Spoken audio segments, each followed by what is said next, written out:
स्वागत है आपका एमपी अब तक में। मैं हूं आपके साथ ऋतु ज्ञानवानी। देश में कोरोना की तीसरी लहर ने दस्तक दे दी है। कोरोना केसेस लगातार तेजी से बढ़ने लगे हैं। ऐसे में मास्क और 2 गज की दूरी ही सबसे बड़ा हथियार है। हम आपसे बार बार अपील करते हैं कि आप मास्क पहनिए। आप खुद से ये प्रण लीजिए कि जब तक ये महामारी है आप मास्क नहीं उतारेंगे। बुलेटिन में सबसे पहले बात पीएम मोदी की कोरोना को लेकर समीक्षा बैठक की करेंगे। पीएम ने आज शाम राज्यों के मुख्यमंत्रियों के साथ कोरोना को लेकर समीक्षा बैठक की है, जिसमें पीएम ने कहा कि कोरोना से जंग को हम जरूर जीतेंगे, लेकिन हमें सतर्क और सावधान जरूरी रहना है। 10 दिनों के भीतर करीब 3 करोड़ किशोरों का टीकाकरण हुआ। ये भारत की ताकत है। बैठक में सीएम शिवराज भी शामिल हुए, तो वहीं स्वास्थ्य मंत्री प्रभुराम चौधरी और अन्य अधिकारी भी वीडियो कॉन्फ्रेंसिंग में मौजूद रहे। इधर बैठक से पहले केंद्रीय स्वास्थ्य मंत्रालय का प्रेजेंटेशन हुआ, जिसमें बताया गया कि 15 से 18 साल के बच्चे के टीकाकरण के मामले में एमपी का औसत राष्ट्रीय औसत से बेहतर है।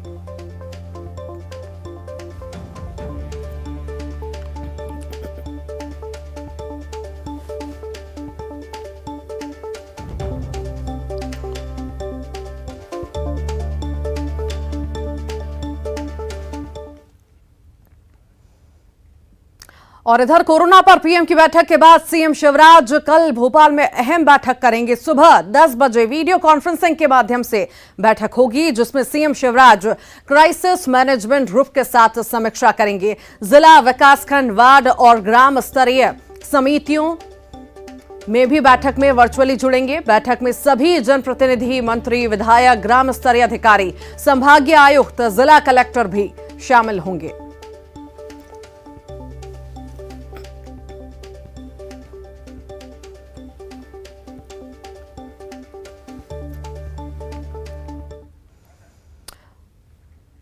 कोरोना के बढ़ते मामलों ने राजनीतिक और धार्मिक आयोजनों पर भी रोक लगा दी है। बीजेपी ने 16 जनवरी को होने वाले कुशाभाऊ ठाकरे आयोजन समिति और संगठन पर प्रशिक्षण कार्यक्रम में बदलाव किया है। तो वहीं कोरोना संक्रमण को लेकर कांग्रेस ने भी अपने बड़े कार्यक्रम रद्द कर दिए हैं। जिलों के बाद विधानसभा स्तर पर होने वाले जन जागरण के कार्यक्रम रद्द कर दिए गए हैं और पीसीसी में जन जागरण कंट्रोल रूम को भी बंद किया गया है। तो वहीं देवास में नेमावर घाट पर मकर संक्रांति के दिन स्नान करने पर प्रतिबंध लगा दिया गया है।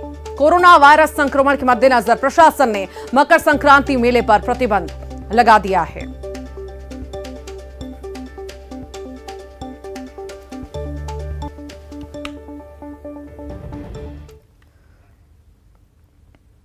मकर संक्रांति पर भोपाल के कांग्रेस दफ्तर में हनुमान चालीसा का पाठ होगा, जिसके विरोध में पार्टी के विधायक आरिफ मसूद ने आवाज उठाई है। आरिफ मसूद ने कहा कि पार्टी के मुसलमानों के लिए बंधन नहीं होने चाहिए। कांग्रेस के अन्य सदस्य पाठ करें। उन्होंने कहा कि पाठ कुछ लोगों की निजी सोच हो सकती है। कांग्रेस की विचारधारा सबको साथ लेकर चलने की है और विचारधारा से हटना पार्टी के लिए अच्छा नहीं है। आपको बता दें कि कल 14 जनवरी को पीसीसी दफ्तर में इस आयोजन से लड़की हूं, लड़ सकती हूं अभियान का आगाज होना है। कांग्रेस पार्टी की आइडियोलॉजी से जो बाहर होगा, वो आइडियोलॉजी से बाहर होगा तो वो पार्टी के लिए भी अच्छा नहीं होगा। कांग्रेस की आइडियोलॉजी तो सर्वधर्म की है। जो मैंने पढ़ा है कांग्रेस के जो बायलाज हैं, जो कांग्रेस का इतिहास है, वो इतिहास जिससे हम लोग प्रभावित होकर कांग्रेस में आए, वो इसीलिए तो आए कि कांग्रेस सबको लेके चलना चाहती है। अब जो लोग करते, देखिए मैंने कहा जैसे सूर्य नमस्कार एक मुद्दा आया था, मैंने उस पर कहा था कि सूर्य नमस्कार ऑप्शनल होना चाहिए, हम पर उसको कोई एतराज नहीं है। तो अगर कांग्रेस के सदस्य करते हैं तो मुझे उस पर कोई एतराज नहीं है, लेकिन मुस्लिमों पर बंधन नहीं होना चाहिए। अब ऐसे ही अगर कोई दूसरे समाज का व्यक्ति या कांग्रेस पार्टी का व्यक्ति कोई दूसरा करता है तो मैं समझता हूँ वो उनका अपना निजी हो सकता है, लेकिन पार्टी की आइडियोलॉजी तो बड़ी स्पष्ट है कि सबको लेकर चलना।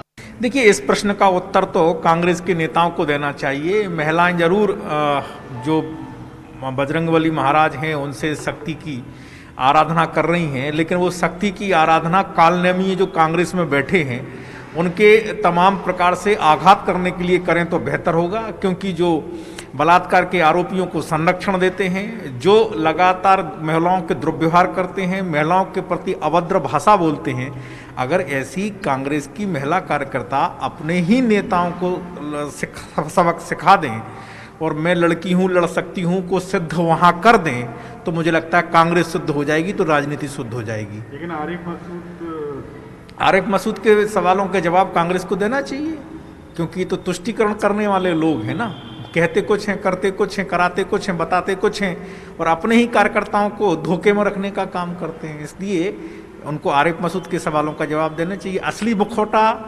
कौन है ये भी समझ में लोगों को आ जाए, तुष्टीकरण कौन किसका कर रहा है, करता है, वो भी लोगों को समझ में आ जाएगा। कांग्रेस पार्टी कभी भी अपने विचारों से न हटी है, न हटेगी, और जब जब हमने विचारों से इतर कोई निर्णय लिए तो हमें उसका खामियाजा भी भुगतना पड़ा है। आरिफ साहब की चिंता सही है। किसी भी कार्यक्रम में किसी भी समुदाय के कार्यकर्ता या नेता को बाध्यता नहीं है कि वो वह काम करे, और कांग्रेस पार्टी का स्वरूप तो धर्मनिरपेक्ष स्वरूप है। सभी धर्मों में समान आदर व्यक्त करना हमारी परंपरा है, हमारी बुनियाद है, तो उससे तो हम हटेंगे नहीं। हनुमान चालीसा किसी भी व्यक्ति के लिए बाध्यता नहीं है, जिसे करना होगा करेगा, बाकी के पार्टी के कार्यक्रम में शिरकत करेगा। प्रदेश में ऑनलाइन गेम्स को लेकर सरकार सख्त हो गई है। गृह मंत्री नरोत्तम मिश्रा का कहना है कि प्रदेश में ऑनलाइन गेम्स को लेकर कानून बनेगा। इसका ड्राफ्ट भी तैयार हो चुका है। आपको बता दें कि भोपाल में 5वीं क्लास के स्टूडेंट ने फांसी लगाकर जान दे दी। घटनास्थल से सुसाइड नोट नहीं मिला है। पेरेंट्स का कहना है कि बच्चा मोबाइल में फ्री फायर गेम खेलने का आदी था, और इसी मामले के सामने आने के बाद सरकार ने अब इसे लेकर कानून बनाने की बात कही है।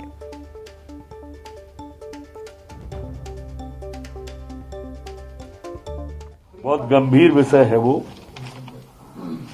जो हमारे फायर गेम है, जो दुखद घटनाएं हो रही हैं, इन पर लगाम लगाने के लिए हम ऑनलाइन गेमिंग का एक एक्ट मध्य प्रदेश में लेके आ रहे हैं, जिसका ड्राफ्ट तैयार हो गया है लगभग, और हम बहुत जल्दी ही इसको मूर्त रूप देंगे। और इधर फ्री फायर की आदत ने एक और बच्चे की जान ले ली। भोपाल के बजरिया इलाके का यह पूरा मामला है। यहां 5वीं में पढ़ने वाले आयुष का शव घर की छत पर बॉक्सिंग रिंग में रस्सी के फंदे पर झूलता मिला है। जानकारी के मुताबिक शंकराचार्य नगर बजरिया में रहने वाले योगेश ओझा ऑप्टिकल की दुकान चलाते हैं। उनका 11 साल का इकलौता बेटा Suryansh Saint Xavier school Awadhpuri में 5वीं का छात्र था। बुधवार दोपहर वो चचेरे भाई आयुष के साथ दूसरी मंजिल के कमरे में बैठकर टीवी में फिल्म देख रहा था। इसी बीच आयुष किसी काम से नीचे आ गया। थोड़ी देर बाद योगेश के भाइयों के बीच तीसरी मंजिल की छत पर पहुंचे, जहां बॉक्सिंग रिंग में रस्सी के फंदे पर सूर्यांश लटका हुआ मिला। उन्होंने तुरंत घर के सदस्यों को बताया। परिजन तुरंत ही उसे निजी अस्पताल लेकर पहुंचे, लेकिन तब तक देर हो चुकी थी। डॉक्टर ने चेक करते ही उसे मृत घोषित कर दिया।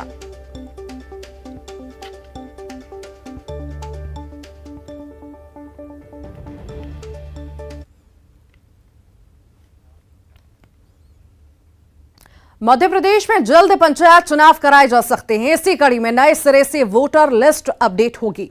1 जनवरी 2022 के हिसाब से सूची तैयार की जाएगी। नए सिरे से परिसीमन के बाद वोटर्स को उनके क्षेत्र अनुसार वोटर लिस्ट में जोड़ा जाएगा। वोटर लिस्ट अपडेट करने की तैयारियों को लेकर 14 जनवरी को बैठक होगी, और इसी दौरान मास्टर ट्रेनर्स और उप जिला निर्वाचन अधिकारियों को भी प्रशिक्षण दिया जाएगा। इसको लेकर राज्य निर्वाचन आयोग ने तैयारियां भी शुरू कर दी हैं।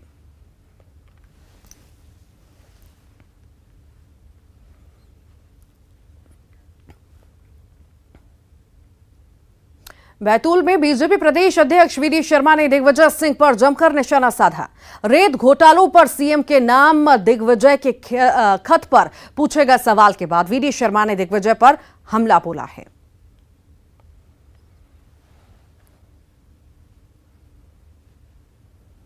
मैं तो पत्र न लिखूंगा, मेरा जीवन कैसा है ये दिग्विजय सिंह तय नहीं करेगा, या उसके जैसे देशद्रोही व्यक्ति तय नहीं करेंगे मुझे कि वीडी शर्मा क्या है। मेरी जनता, मेरे कार्यकर्ता मुझ पर विश्वास करते हैं। दिग्विजय सिंह जी, तुम्हारे जैसे लोगों के आरोप से काम नहीं होता। लेकिन मैं इतना जरूर कहना चाहता हूँ, उमंग सिंगार तो तुम्हारे मंत्री थे, कैबिनेट के मंत्री थे। उमंग सिंगार में जब आपकी सरकार थी, दिग्विजय सिंह के इशारे पर कमलनाथ सरकार चला रहे थे। जरा पूछिए उमंग सिंगार ने क्या कहा था। जबलपुर में बीजेपी के राष्ट्रीय महासचिव कैलाश विजयवर्गीय ने कहा कि उनकी पार्टी उत्तर प्रदेश की सत्ता में फिर से वापसी करने जा रही है और इसी के अलावा उन्होंने नवजोत सिंह सिद्धू पर भी निशाना साधा और कहा कि सिद्धू नए मुल्ला हैं। वहीं कैलाश विजयवर्गीय ने कहा कि प्रधानमंत्री की सुरक्षा में चूक से पंजाब की राजनीति में प्रदूषण आ गया है। इससे पंजाब सरकार का चेहरा बेनकाब हुआ है। इसके लिए कांग्रेस को माफी मांगनी चाहिए। देखिए, अब सिद्धू नए मुल्ला है कांग्रेस के अंदर, वो ज़्यादा भाग दे रहे हैं, तो इसलिए उनको बहुत ज़्यादा हम लोग सीरियस लेते नहीं हैं। पर जहाँ तक कांग्रेस की कार्यपद्धति है, वो सारे देश के सामने उजागर हो गई है। उनका जो चेहरा है, प्रधानमंत्री जी की सुरक्षा में जिस प्रकार चूक हुई है, उससे कांग्रेस के नेतृत्व के ऊपर भी शंका उठ रही है। भाई साहब, आज 1.5 घंटे लगभग मैराथन बैठक चली है सांसद जी के साथ। क्या समीकरण, कोई नए समीकरण है? जो बताने लायक होगा समय आने पर बता देंगे। ग्वालियर में सब्जी मंडी के विस्थापन को लेकर महिला दुकानदार का गुस्सा ऊर्जा मंत्री प्रद्युमन सिंह तोमर पर फूटा। महिला ने कहा कि दुकान हटाने के लिए हमें पिटवाया गया, लेकिन ऊर्जा मंत्री महिला से ऐसे पेश आए कि उसका गुस्सा काफूर हो गया। प्रद्युमन सिंह की माई, पहले ढंग से मेरी पिटाई कर ले, फिर तेरी बात भी सुनूंगा। ऊर्जा मंत्री ने महिला दुकानदार से अपने गालों पर थप्पड़ लगवाए।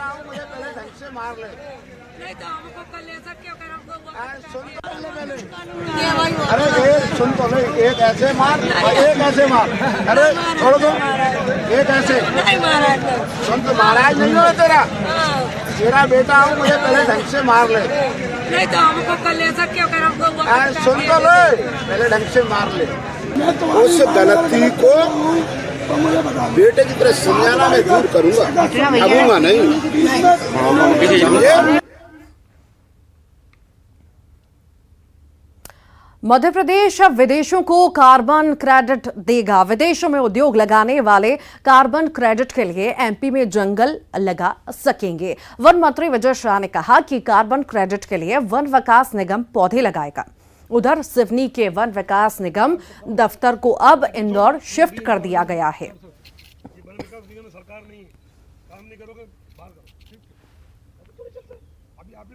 तो ये हमने शुरू करी है।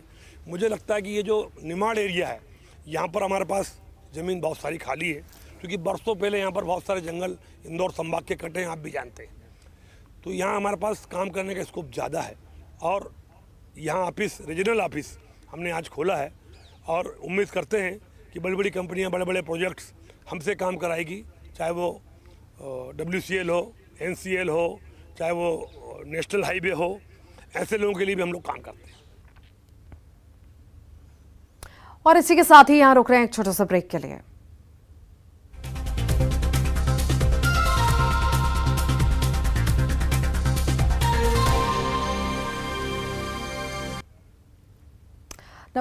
एक बार फिर स्वागत है ब्रेक के बाद।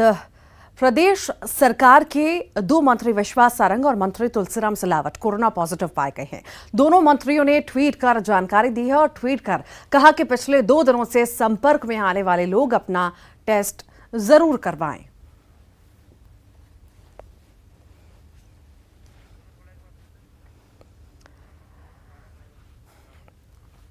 तो आपको बता दें, लगातार कोरोना के मामले बढ़ रहे हैं और इसी दौरान मध्य प्रदेश के 2 मंत्री भी कोरोना पॉजिटिव पाए गए हैं। मंत्री विश्वास सारंग कोरोना पॉजिटिव हुए हैं, तो वहीं मंत्री तुलसीराम सिलावट भी कोरोना पॉजिटिव पाए गए हैं। दोनों ने ही सभी से टेस्ट कराने की, जो उनके संपर्क में आए थे, उनसे अपील की है।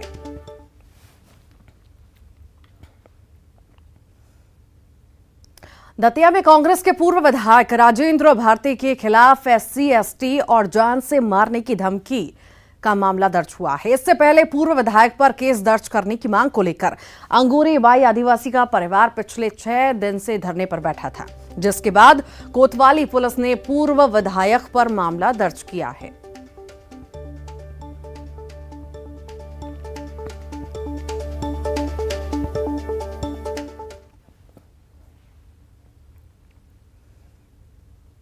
रतलाम जिला प्रशासन एक्शन मोड में नजर आ रहा है, जहां सांप्रदायिक सौहार्द बिगाड़ने वालों पर प्रशासन का बुलडोजर चला है और आधा दर्जन आरोपियों के अवैध निर्माण को प्रशासन ने जमींदोज कर दिया है। ये सभी आरोपी 3 दिन पहले आलोट थाना क्षेत्र में सांप्रदायिक सौहार्द बिगाड़ने की कोशिश कर रहे थे, तो वहीं कार्रवाई के दौरान भारी संख्या में पुलिस बल भी तैनात रहा।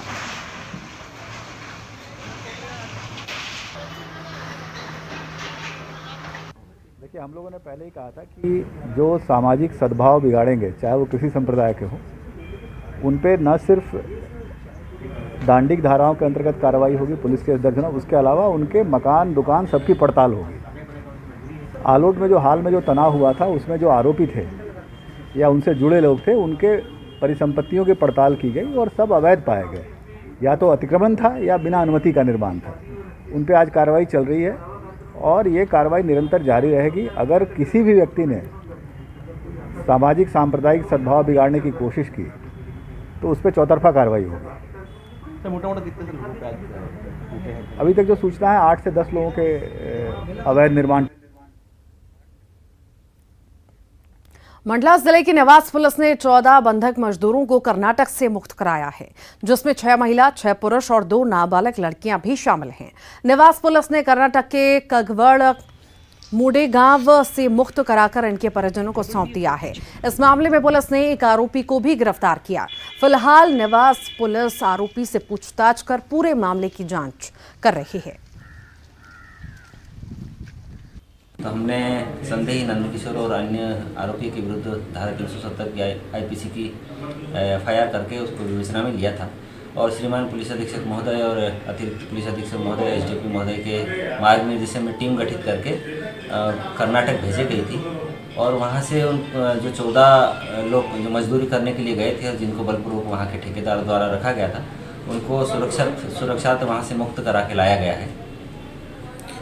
सर, इसमें कितनी युवतियाँ और कितने पुरुष हैं? इसमें टोटल 14 लोग हैं, जिसमें 8 युवतियाँ हैं और 6 पुरुष हैं। और अब बात अलीराजपुर की, जहां पर जमीन हड़पने का केस करने वाला शख्स अचानक लापता हो गया। दरअसल लखनकोट में स्थित आसाराम आश्रम को जमीन दान में देने वाले आदिवासी शख्स अपनी जमीन वापस लेने के लिए कलेक्टर कोर्ट में केस दर्ज करने पहुंचा था, जहां से उसके पक्ष में फैसला भी सुनाया गया, जिसके बाद आश्रम वालों ने इंदौर हाईकोर्ट में अपील कर केस को ट्रांसफर करा लिया।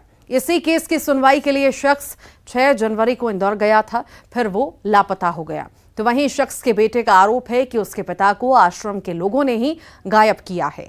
फिलहाल पुलिस ने केस दर्ज कर लिया है, मामले की जांच की जा रही है।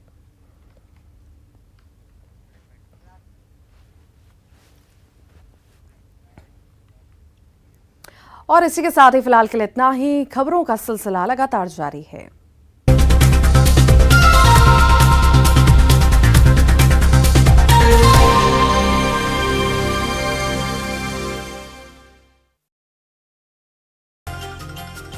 एमपी में 50 दिनों तक फैला संक्रमण, ग्वालियर में मिला